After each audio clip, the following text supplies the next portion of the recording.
Hi hello guys, நான் உங்கள் science பேசுகிறேன். இன்றைக்கி நம்ம என்ன பார்க்க போகிறோம்னு பார்த்தீங்கன்னா, குயிக்காக கேரட் அல்வா எப்படி பண்ணுறதா பார்க்க போகிறோம். வாங்க எப்படி பண்ணுறதுன்னு பார்க்கலாம். ஒரு பாத்திரம் எடுத்துக்கோங்க. அந்த பாத்திரம் சூடாகிற அளவுக்கு வெயிட் பண்ணுங்கள். சூடானதுக்கப்புறம் அதில் கீ ஆட் பண்ணுங்கள். தேவையான அளவுக்கு நீங்கள் கீ ஆட் பண்ணிக்கோங்க. முந்திரி, பாதாம் இது ரெண்டும் போட்டு நல்லா வறுத்து எடுத்துருங்க. முந்திரி பாதாம் வறுத்த பாத்திரத்திலே துருவின கேரட்டை ஆட் பண்ணிக்கோங்க. ஆட் பண்ணி அதை நல்லா குக் பண்ணுங்கள் ஒரு 5 மினிட்ஸ்.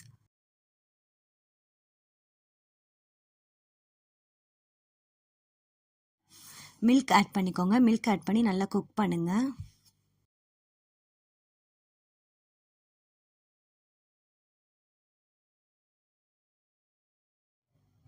இந்த மாதிரி கலர் சேஞ்ச் ஆனதுக்கப்புறம் சுகர் ஆட் பண்ணிக்கோங்க தேவையான அளவுக்கு.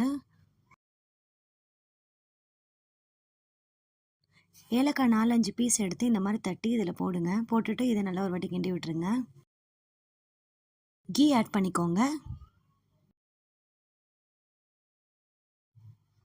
அவ்வளோதாங்க. மேலே நம்ம முன்னாடியே வறுத்து வச்ச நட்ஸ் எல்லாமே மேலே தூவி விட்ருங்க. பாருங்கள், டேஸ்ட்டான சுவையான கேரட் அல்வா ரெடி. நீங்களும் இதே மாதிரி உங்கள் வீட்டில் ட்ரை பண்ணி என்ஜாய் பண்ணுங்கள். இந்த வீடியோ உங்களுக்கு பிடிச்சிருந்தா லைக் பண்ணுங்கள், ஷேர் பண்ணுங்கள், சப்ஸ்கிரைப் பண்ணுங்கள். மறக்காமல் அந்த பெல் ஐக்கான பட்டனை கிளிக் பண்ணிவிடுங்க.